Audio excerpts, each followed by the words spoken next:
हमारे घर का सुख और चैन, हमारे घर की सुख चैन कब जाएगी? जब घर में लड़ाई झगड़े होंगे, हस्बैंड वाइफ में लड़ाई झगड़े हैं, सास ननद में है, सास बहू में है, विभिन्न तरह के जो लड़ाई झगड़े होते हैं, इसमें वास्तु की अहम भूमिका होती है। और यह वास्तु का एज क्या होता है? क्या वास्तु का एज होता है या वास्तु के एज नहीं होता? वास्तु यानी आपके घर का उम्र होती है या घर की उम्र नहीं होती है? कोई जवाब देंगे? होती हेलो है जी। सर, मैं बताऊं? हाँ बताइए। हाँ, 5 से 7 साल तक रहती है उसकी, किसकी? वह वास्तु वाली, नहीं, आपके घर की घर का उम्र, वास्तु शास्त्र। घर की उम्र होती है। और उस घर के अच्छा। एक उम्र के अकॉर्डिंग, जिस तरह से एक बाल्यावस्था का शिशु धीरे धीरे बड़ा होता है, उसकी एनर्जी में धीरे धीरे चेंजिंग होती है, सेम उसी तरह से आपके घर की भी एनर्जी में चेंजिंग होती है। घर की उम्र जो होती है, उस घर का जिसने बनाया है उसी के एज के अकॉर्डिंग उसकी घर की उम्र चलती है। जिसने उस घर में जिसने प्रवेश किया, जिसने बनाया, उसी की एज के अकॉर्डिंग वह घर वर्क करेगा। जैसे मेरे पिताजी ने बनाया घर को, तो मेरे पिताजी यदि इस दुनिया से चले गए तो हमारे घर की एनर्जी धीरे धीरे डाउन होनी शुरू हो जाएगी। और इसी को वर्तमान समय में जो सबसे ज्यादा हाईलाइटेड किया जा रहा है, जिस नए शब्द का, कि आपका पितृदोष, क्योंकि आप तो रहते हैं घर में, तो पितृदोष की से पीड़ित हैं और आप परेशान।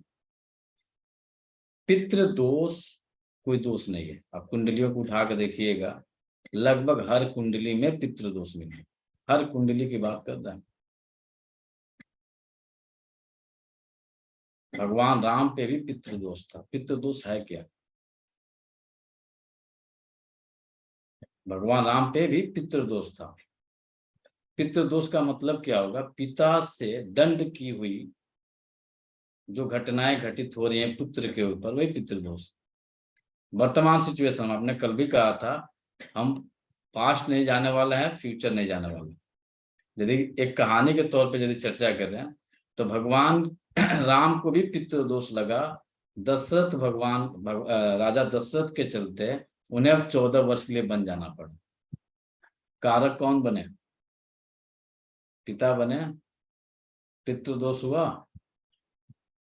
जिस भी कार्य में पिता कारक है वह आपका पितृदोष। पिता से नहीं बन रही है पितृदोष, सिंपल लॉजिक। पिता से अनबन रह रही है पितृदोष। पिता से अपवाद रह रहा है पितृदोष। अब भगवान राम को 14 वर्ष के लिए कष्ट में जीवन जीना पड़ा। राजा थे तब भी कष्ट में जीवन जिए। पिता से अनबन हो जाएगी, आप भी कष्ट में जीवन जीजिए।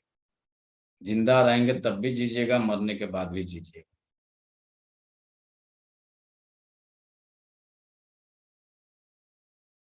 मिथिलेश जी, भगवान राम माँ की वजह से नहीं गए, वो आपको दिखाया जा रहा है।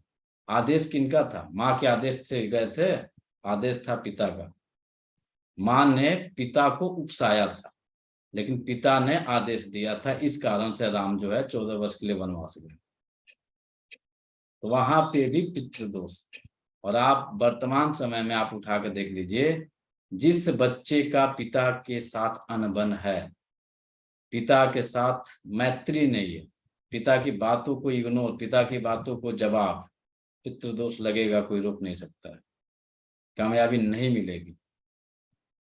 एड़ी से चोटी लगा लीजिए, भटकते रहेंगे। तो सबसे बड़ा पितृदोष है पिता के साथ मैत्री ना हो, पिता की बातों को अनसुना करना। कोई भी पिता है वो अपने बच्चे को हमेशा भलाई सोचता है। यदि दशरथ भलाई नहीं सोचते तो 3 दिनों के अंदर उन्हें मृत्यु को प्राप्त नहीं होती। पिता के पुत्र के वियोग में ही राम जो है अपना जीवन त्यागे। तो कोई पिता नहीं चाहता है कि मेरा बेटा तकलीफ में रहे। कितना भी बुरा पिता होगा, दुनिया की नजर में दिखता होगा, लेकिन वह अपने पुत्र के बारे में कभी गलत नहीं सोच सकता है। तो सबसे बड़ा जितने लोगों को लग रहा है कि हमारे ऊपर पितृदोष है, हमें ये करना चाहिए वो करना चाहिए, कुछ मत करिए, केवल अपने पिता की बातों को, पिता की सेवा करना शुरू कर दीजिएगा, आपके घर का वास्तु दोष खत्म। कुछ भी मत करिए, वास्तु दोष खत्म। जब तक आप पिता की बातों को इग्नोर करिएगा, अपने पैर के नीचे रखने की कोशिश करिएगा, पिता को साइड करने की कोशिश करिएगा, 100% मानिए आप भी समाज से साइड होंगे, अपने ऑफिस से साइड होंगे, अपने जॉब से साइड होंगे, व्यापार से साइड होंगे। नहीं आपको फेथ हो रहा है, आपकी जितने जान पहचान के लोग हैं 100, 50, 150, 200, उनकी एक लिस्ट बनाइए और उनके पिता के साथ क्या संबंध बन रहे हैं, और जिसका बिजनेस बहुत हाई लेवल पे जा रहा है, जिसका बहुत हाई लेवल पे सोशल नेटवर्क है, उनके पिता के साथ के संबंध को थोड़ा सा चेक कर लीजिए। आपको तुरंत रियलाइज हो जाएगा कि खेल कहाँ चल रहा है, नेचर खेल क्या खेल रहा है। जिन घरों में पैसे की दिक्कत आती है, जिस घर में पैसे की दिक्कत आती है, उस घर में माता का वैल्यू नहीं रहता, पत्नी की वैल्यू नहीं रहती। नाड़ी ज्योतिष कहती है, भी आपको वास्तु में भी एंट्री कराएंगे भी, और आपके बॉडी के ऑर्गन में भी एंट्री कराएंगे, बीमारियां क्या हो रही हैं और ये प्रभाव कहाँ से हो रहा है।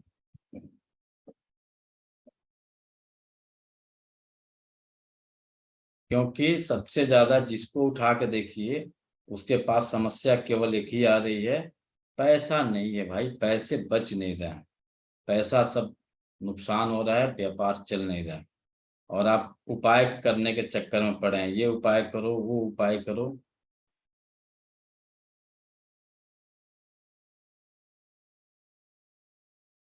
ये कुंडली के 12 भाव होते हैं, जो लोग कुंडली जानते होंगे। यह स्वयं का भाव होता है, तनु भाव जिसको कहा जाता है, यह माता का भाव होता है, या पिता का भाव होता है, या पत्नी का भाव होता है। जो जीवन हमारी चलती है, जिसके कारण हम इस संसार में आए हुए हैं, वो है माता और पिता।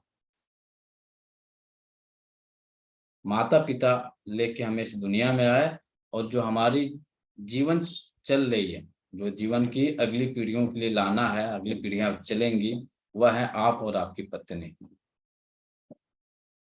इसे ज्योतिष में लक्ष्मी भाव कहा जाता है। ऑर्गन में जब हम चलेंगे तो ऑर्गन में हमारा आता है मस्तिष्क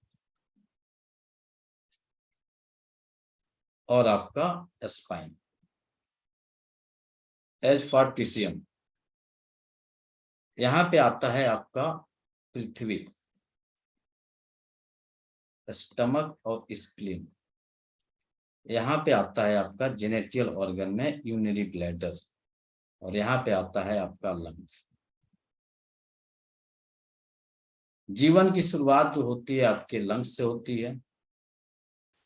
माता को केवल आप बच्चा मेरा खाया कि नहीं खाया, पिया कि नहीं पिया, बच्चा मेरा क्या कितना खाया, भूखा तो नहीं है, पूरा माता का ध्यान इसी पर रहता है। कोई भी माँ है, उसे कुछ नहीं चाहिए, मेरा बेटा मेरी बेटी ये अच्छे से खाए हैं कि नहीं खाए हैं, या स्वस्थ हैं कि नहीं है, पूरा ध्यान माता का वहीं पर रहता है। और पिता का ध्यान जो रहता है बेटे के स्पाइन, बोला जाता है ना बैक बोनम, पिता को बोला जाता है बैक बोन, यानी आपकी स्पाइन है, आपका मस्तिष्क है, इन्हीं के द्वारा जो है पूरी एनर्जी वर्क करती है, आपकी हमारी किसी की। जो ध्वज का झंडा होता है वह होता है केतु, जो उसका पताका होता है वह होता है राहु। और ज्योतिष में जाया जाता है तो इन्हें कहा जाता है आपके मुक्त के कारक ग्रह। ज्योतिष जो भाषा में प्रयोग किया जाता है, आपके मुक्ति आपके मोक्ष के कारक जो ग्रह हैं केतु और राहु। अब वही एक जगह इंडिकेट किया जाता है, केतु और राहु आपको बहुत तकलीफ देंगे। समय खराब चल रहा है, राहु की महादशा चल रही है, समय विपरीत चल रहा है, केतु की महादशा चल रही है। नहीं, वह आपके माँ पिता और पत्नी केवल जीवन में यही आपके जन्म से लेकर मृत्यु पर्यंत तक साथ रहने वाले हैं, बाकी कोई आपके साथ रहने वाला नहीं। जितने रिश्तेदारियां बनती हैं, जितनी दोस्ती बनती है, सब खत्म हो जाते हैं। जन्म लेने के बाद माँ पिता, मरने के बाद पत्नी या मरने से पहले, यही 4 लोगों का पूरा जीवन चक्र चलता है। 5वें की एंट्री नहीं होती है। 5वें की एंट्री केवल होती है आपको यूटिलाइज करने के लिए। बेटा भी आएगा, बेटा जन्म लेगा, यदि उसके अंदर यह गुण नहीं मिलेगा तो अभी आपको यूटिलाइज करेगा। दोस्त आएंगे, यूटिलाइज करेंगे। तो जिन घरों में ध्वज नहीं होता है वह इंडिकेशन है कि उस घर में माँ, पिता, पत्नी की वैल्यू बहुत कम हो गई। उनकी बातों को, उनके राय मशवरा को नहीं माना जाता है। जो उस घर में है वह अपने मन से सारे कार्य को करता है। अब इसका छोटा सा उदाहरण ले लीजिए। किसी को कहीं जाना है तो बोल के जाता है, मम्मी थोड़ा सा मार्केट जा रहे हैं, हम आते हैं।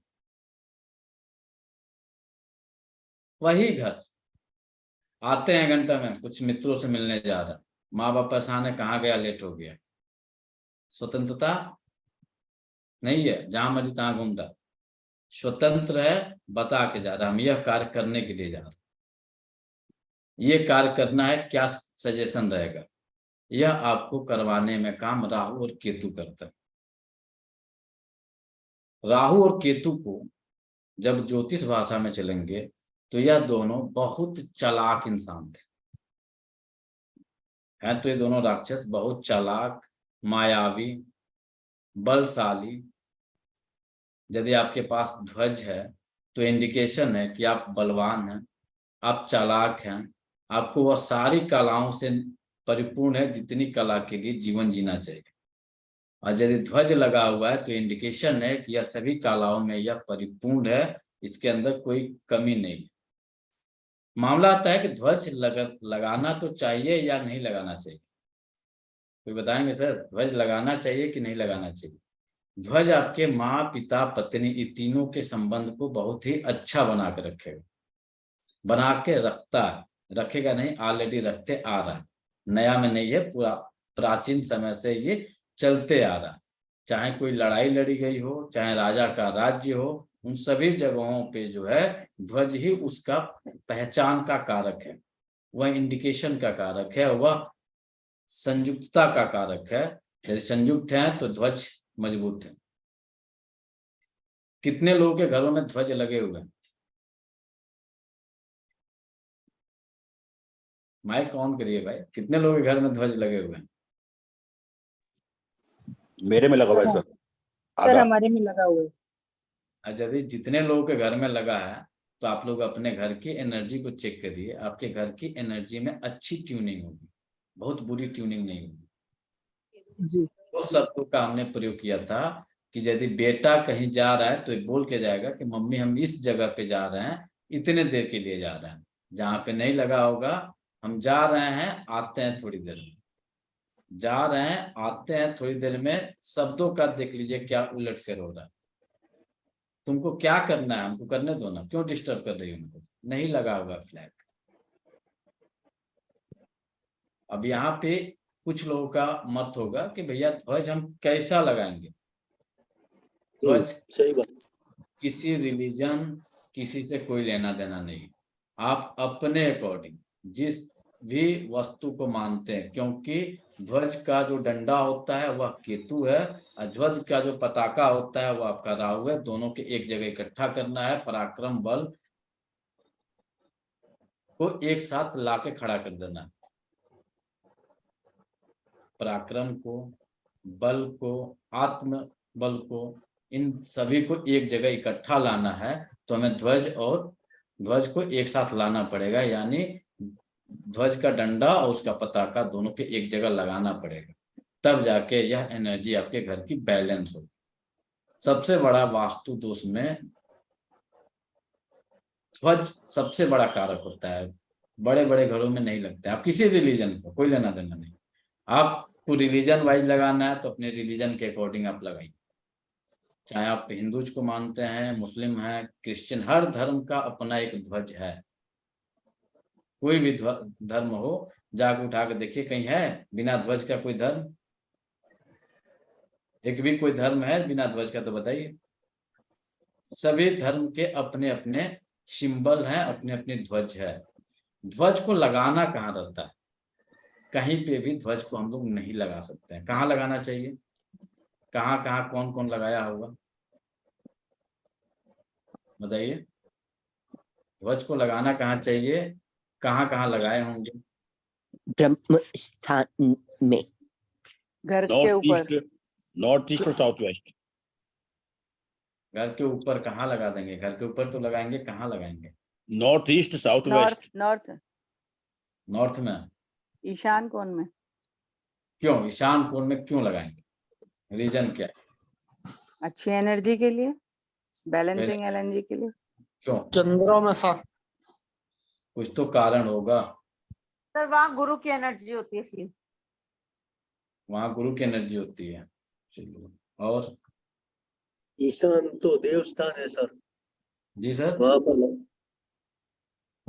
ईशान तो देवस्थान है, वहां पर लगा सकते हैं। गुरु गुरु ईशान कोण है? ईशान देवस्थान है ना सर, देवस्थान में किस देव का स्थान है? सभी देवताओं का नहीं।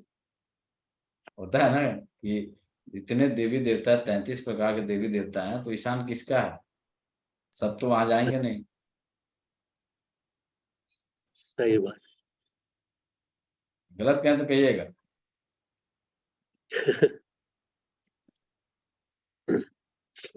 यह कहानी है समुद्र मंथन का। ये जो मास चल रहा है, ये जो महीना चल रहा है, श्रावण मास चल रहा है, श्रावण मास में ही समुद्र मंथन हुआ था। समुद्र मंथन में लक्ष्मी जी निकली, कामधेनु गैया निकली, आपका उसी से अमृत निकला, उसी से सुरा निकला, बहुत सारी चीजें, 16 या 17 प्रकार की चीजें निकली। समुद्र मंथन के दौरान ही वहां से निकला अमृत। अब बात हुई कि अमृत देवता लोग ग्रहण करेंगे और जो सुरा मदिरा है वह जो है राक्षस उसे ग्रहण करेंगे।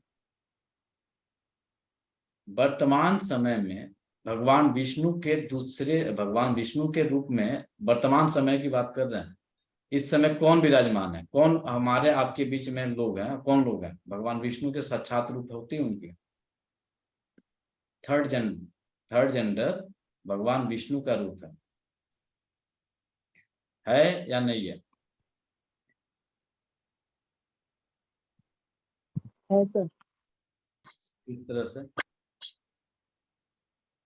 भगवान विष्णु का जो थर्ड जेंडर होते हैं, भगवान विष्णु के रूप होते हैं। रीजन बता रहे हैं, ये कहानी जो है यही से भगवान विष्णु जो है मोहिनी का रूप धारण किया। मोहिनी का रूप धारण करके उन्होंने देवता लोगों को अमृत पिलाया और राक्षस को मदिरा पिलाया। इसी दौरान स्वर भानु नामक जो राक्षस था, बहुत ही पराक्रमी था, बहुत ही साहसी था, बहुत मायावी था।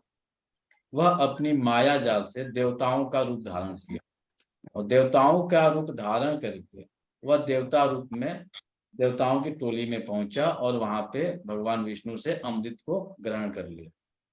तब तक सूर्य और चंद्रमा ने इस चीज को देख लिया, ये तो स्वरभानु नामक राक्षस है तो अमृत पी लिया। उस दौरान उन्होंने भगवान विष्णु से कहा यह तो स्वरभानु है। तब तक भगवान विष्णु अपना सुदर्शन चक्र चलाए हैं, चलाने के बाद से जो सर और धड़ अलग हुआ है। तो आप बताइए भगवान विष्णु हैं कहाँ? क्षीर सागर। भगवान विष्णु का स्थान क्षीर सागर है या सभी देव, जितने 3 देव हैं, एक देव आकाश लोक, एक देव आपके भगवान शिव और दूसरे भगवान विष्णु, ये दोनों लोग जल में निवास करते हैं। अब ये कहिएगा कि जल में कैसे? लॉजिक में जाएंगे तो जल कैसे आएगा भगवान शिव के लिए? विष्णु भगवान की तो क्षीर सागर दिख गया। अब चलिए, जल का रूप इस कारण से माना जाएगा, जो कैलाश पर्वत है वह पूरी की पूरी बर्फ से ढकी हुई है और बर्फ बनने में बर्फ का जो दूसरा रूप बनेगा वह बनता है जल। बर्फ जो होगा, बर्फ गलेगी तो जल में तब्दील होगी। तो आदि देव सबसे 1 नंबर पे ब्रह्मा जी, दूसरे नंबर पे आपके शिव, तीसरे नंबर पे आते हैं भगवान विष्णु। तो भगवान विष्णु और शिव, ये दोनों लोगों का जो स्थान माना जाता है, जल के कारण ईशान या ईस्ट या नॉर्थ माना जाता है। ये तीनों डायरेक्शन को कवर करते हैं। 0 से लेकर 90 डिग्री तक का जो लोकेशन आता है आपके वास्तु में, शिव विष्णु का स्थान आता है। और वहां पे ही जो वध हुआ है वह वध हुआ है स्वरभानु पर। तो स्वरभानु में जब भगवान विष्णु ने सर काटा, तो आप बताइए उसका सर कहाँ गिरा हुआ?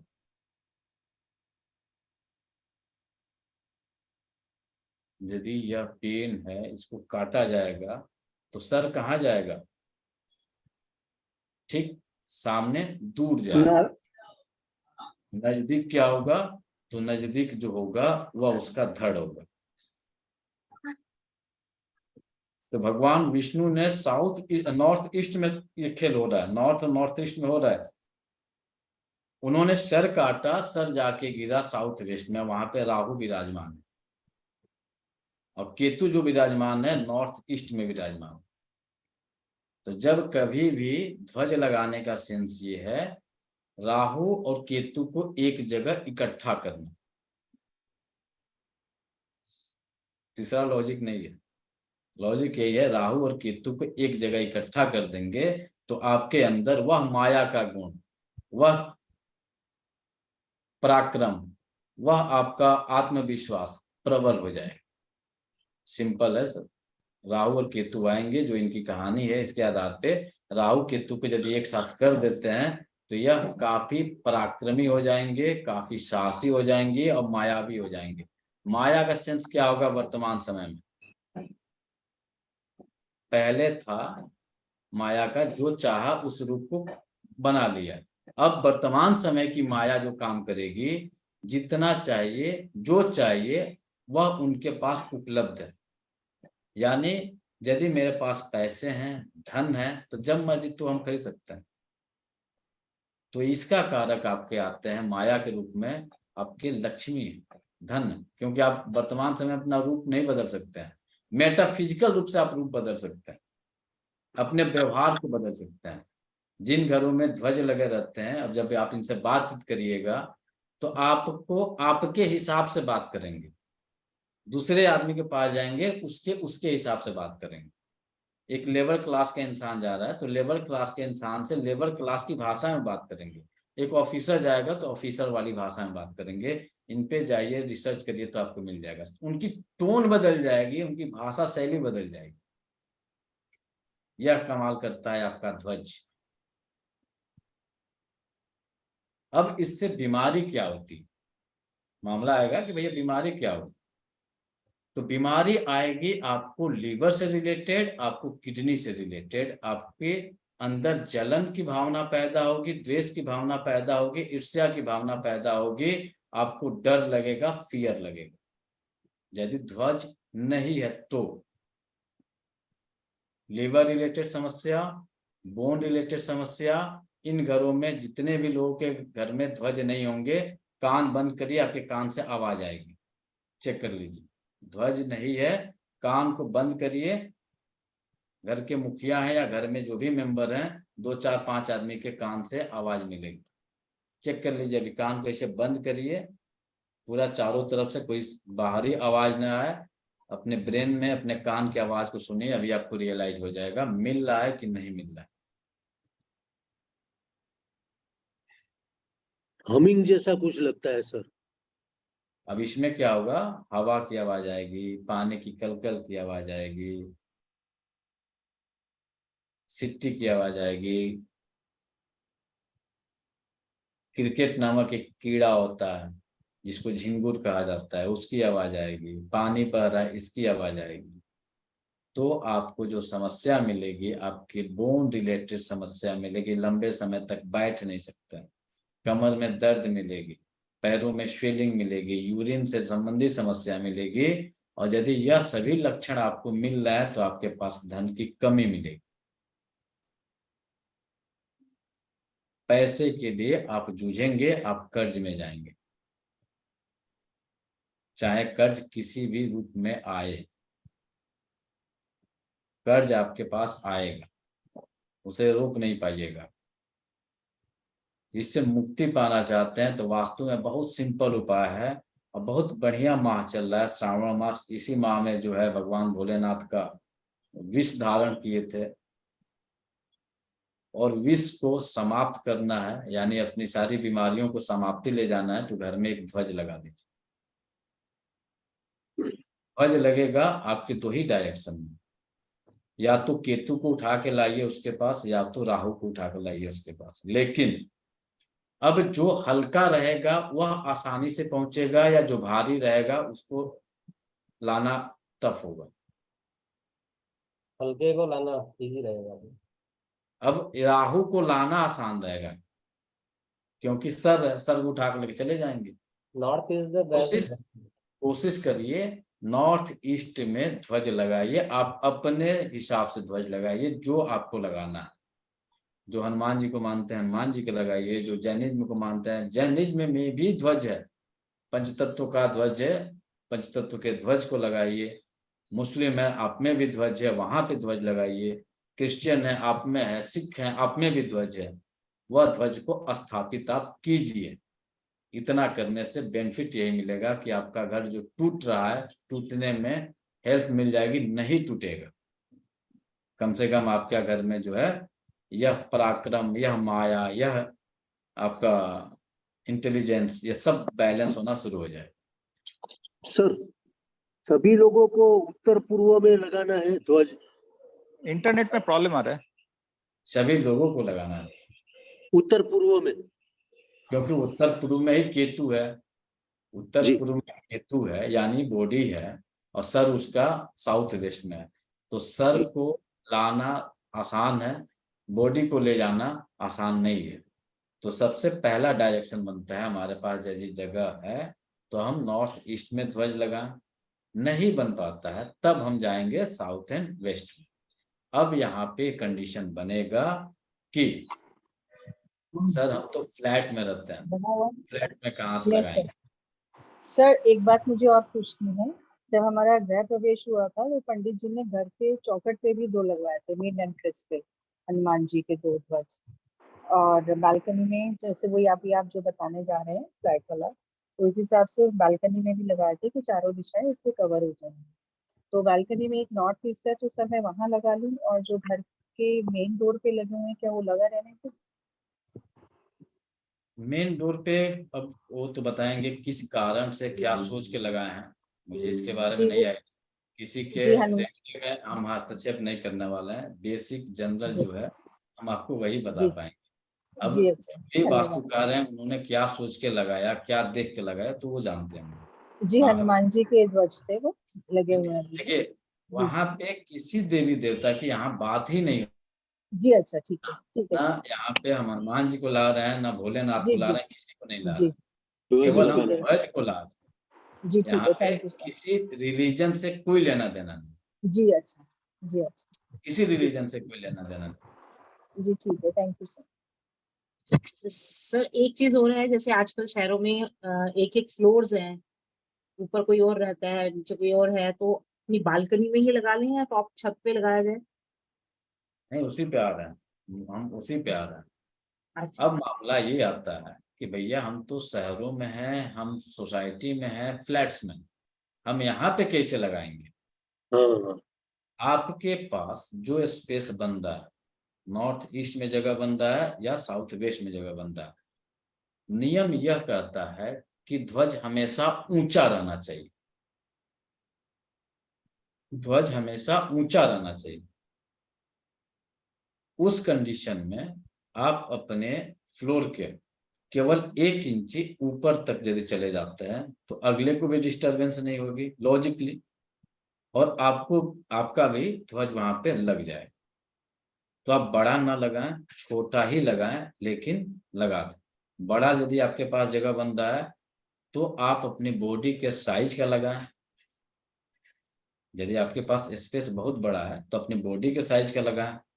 स्पेस आपके पास नहीं बन रहा है तो आपकी सूक्ष्म बॉडी जो है प्रेशर के अकॉर्डिंग है, 5 जो आपकी हथेली है इस साइज की आप मिनिमम इस साइज के एक ध्वज लगा, क्योंकि प्रेशर करता है कि जिस तरह से हमारा पूरा शरीर है उस तरह से हमारा ये पूरी हथेली, तो मिनिमम ये साइज मैक्सिमम आपकी पूरी बॉडी का साइज यदि आप लगा देते हैं तब भी एनर्जी आपकी बैलेंस हो जाएगी। यहाँ से आपके पड़ोसी को भी तकलीफ नहीं होगी, ना आपको कोई दिक्कत होगी लगाने में। और अगर सर छत के टॉप पे लगा दिया जाए तो, जैसे 4 घर हैं, टॉप पे लगा दिया जाए? सिंपल आपको बता रहे हैं, आप अपना इलाज करिएगा कि पूरे सोसाइटी का इलाज करिएगा? नहीं, अगर अपने फ्लोर पे लगाना मुश्किल हो रहा हो तो? नहीं, अपने फ्लोर पे आप अपने फ्लोर पे ही लगाएंगे, दूसरे को क्यों टच करेंगे? वो अपना लगा, या सबकी सहमति बन रही है तो सब लोग मिलके जाके लगा दें, सबका कंट्रीब्यूशन होगा उसमें, भले 10 रुपए का ध्वज क्यों ना हो। उस सोसाइटी में 5 लोग हैं उस फ्लोर में, तो 5 लोग मिल के 2-2 रुपये चंदा लगा के लगाएंगे तब वो वर्क करेगी, क्योंकि आपका भी तो कंट्रीब्यूशन उसमें होना चाहिए। ध्वज लगाने से जो बेनिफिट मिलेगा, सबसे पहला आपके फाइनेंस की एनर्जी में बैलेंसिंग होनी शुरू होगी। Second, bone pen, urine related समस्या, घर में एग्रेसिव जो लड़ाई झगड़े की स्थिति बनती है, आवाज उग्र होती है, कम हो जाएगी। प्रशांत जी, आपको यही मिलने वाला है। प्रशांत जी। जी सर। सर, मेरे उत्तर पूर्व में कोई विंडो नहीं है, कोई अलग स्पेस नहीं है, ये फ्लैट की बात है। तो फ्लैट में मैं घर के अंदर ही, मेरे घर के अंदर मेरे रूम में उत्तर पूर्व में लगा सकता हूँ ये हथेली वाला? नहीं सर, रूम के अंदर कैसे लगाएंगे?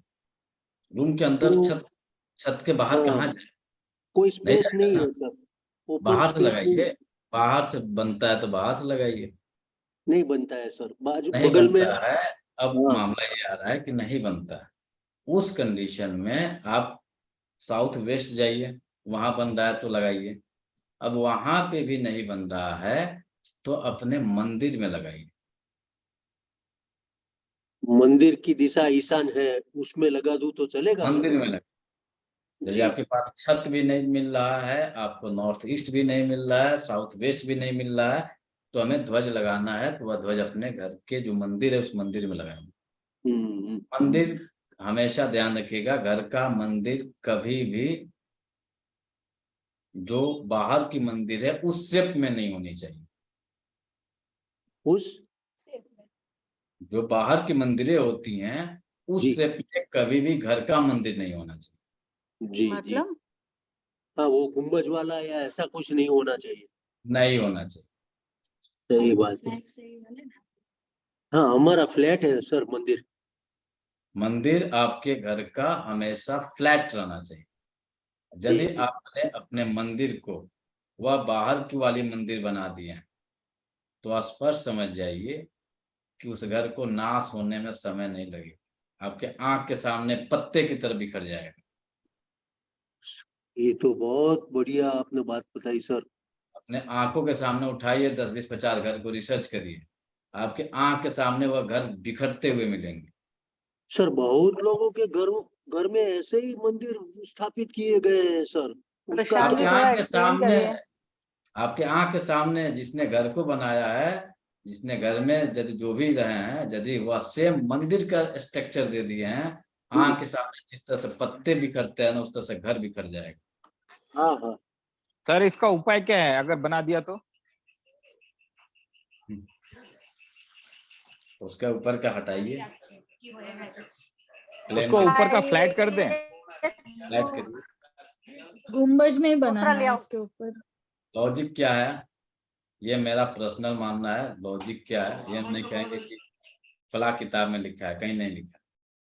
10, 20, 50, 100 घरों को देखने के बाद से ये लॉजिक ये निकला कि मंदिर को जो नियम है आप अपने घर में कभी अप्लाई नहीं कर सकते। मंदिर कहती है कि मुझे लहसुन नहीं चाहिए, मुझे प्याज नहीं चाहिए, सात्विक भोजन चाहिए। घर के अंदर मंदिर कहती है कभी जूते पहन के मत आओ, चप्पल पहन के मत आओ। वहां पे जो विचार होने चाहिए सात्विक विचार होने चाहिए। आपके घर में क्या हो रहा है? बाहर से आए हैं, जूता चप्पल पहन के घर में घुस गए। बाहर से आए, मांस मछली खा के आ रहे हैं, घर में मांस मछली बना रहे हैं। एनर्जी क्या वर्क करेगी? कनेक्ट करिए। यदि आपने मंदिर वो बनाया है तो वह नियम को यदि आप फॉलो कर रहे हैं अति उत्तम है, यदि फॉलो नहीं कर रहे हैं तो आपके लिए आपके आंख के सामने बिखर जाए। बिखरते हमने भी बहुत देखे हैं। क्यों? कि वह नियम को आप पालन कर ही नहीं सकते हैं घर में कभी। जो बाहर के मंदिरों की एनर्जी है वह एनर्जी आप अपनी पूरी लाइफ में कभी अपने मंदिर को नहीं दे सकते हैं। दूसरी चीज, मंदिर को हमेशा छुपा कर रखना चाहिए। कारण? बिल्कुल सही बोला सर आपने। कारण क्या है सर? आज जाइए, बड़े बड़े घर, बड़े बड़े बंगले बने हुए हैं, पता चल रहा है बेटा कनाडा सेटल हो गया, बेटी यूके सेटल हो गई, माँ पिताजी घर में बैठे हैं, बहुत अच्छी मूर्ति बनी हुई है, मंदिर बनी हुई है। क्यों बनाया? किसने था? आप ही ने बनाया था। मंदिर की एनर्जी में तीसरे की एनर्जी इंटरफेरेंस नहीं होनी चाहिए। अब जब देखेंगे अरे बड़ी अच्छा लग रहा है, खूबसूरत लग रहा है, भगवान को कभी आप जाके मंदिर में कहती हैं कि भगवान बड़ी खूबसूरत लग रहे हैं आप? कहती हैं तो बताइए, किसी ने कभी कहा तो कहिए आप बड़ी खूबसूरत लग रहे हैं, बड़ी सुंदर सजावट किए हुए हैं। किसको कहते हैं? पुजारी को कहते हैं? नहीं कहते।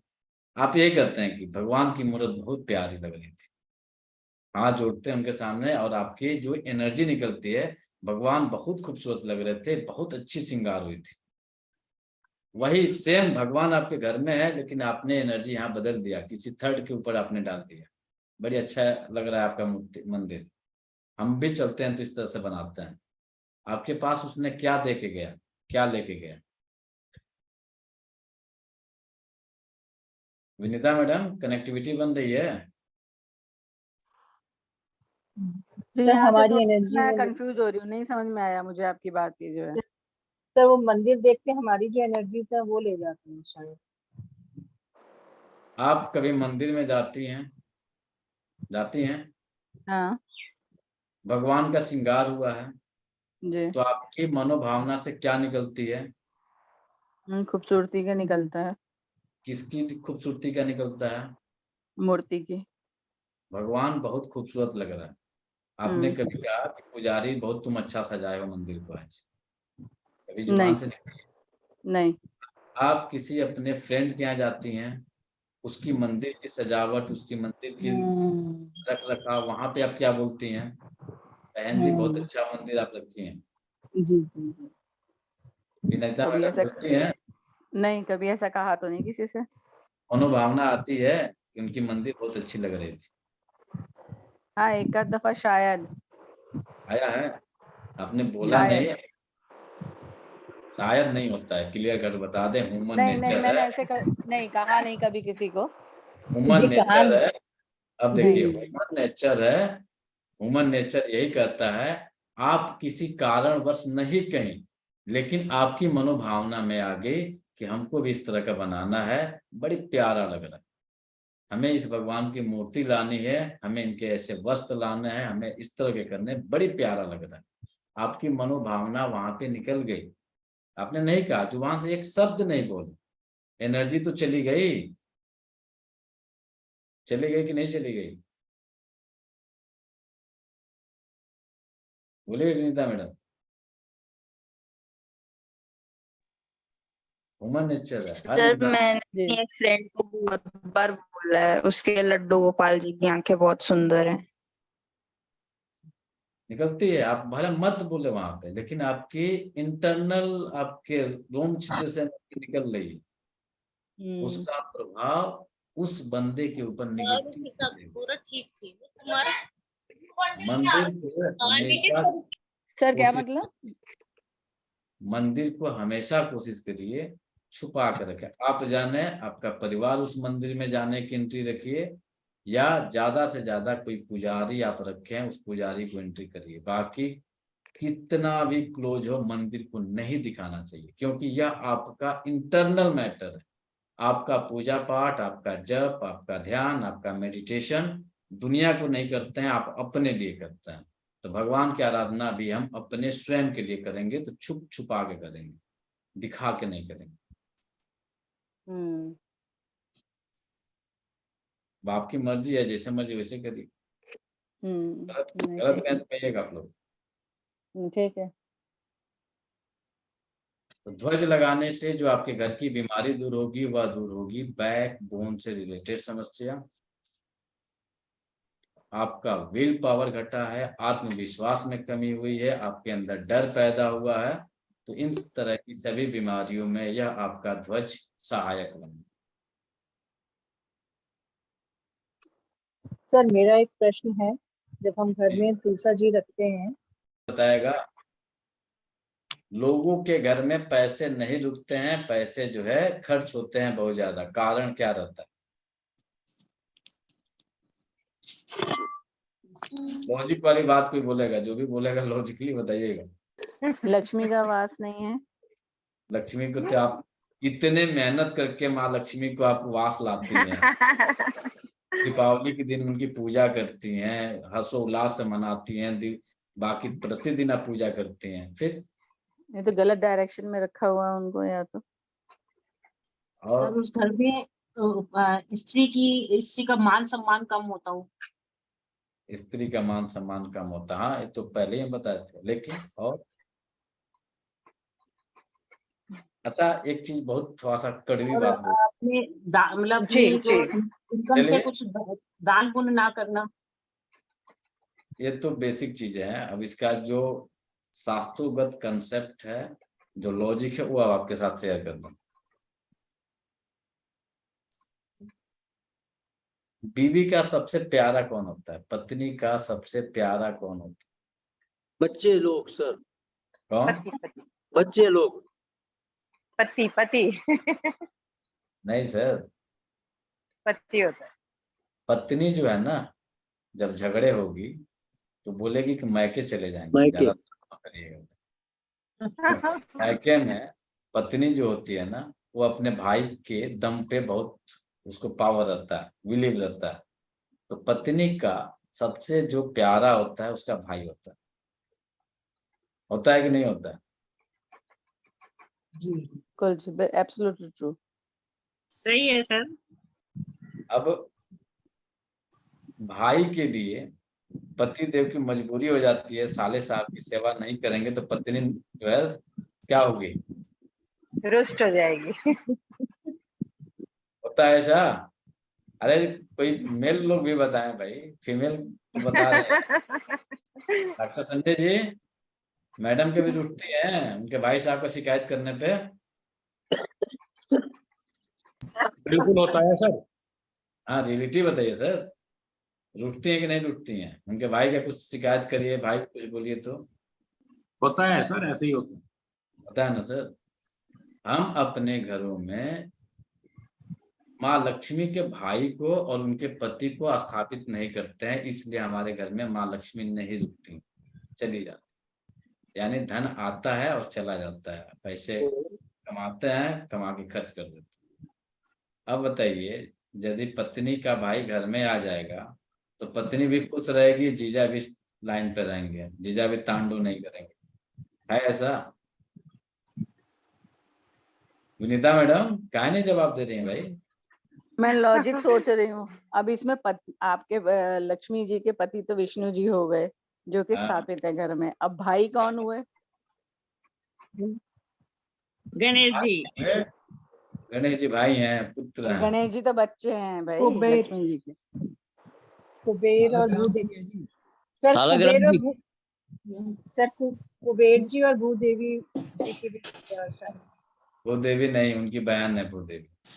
हाँ कुबेर शंख भाई कौन हुए?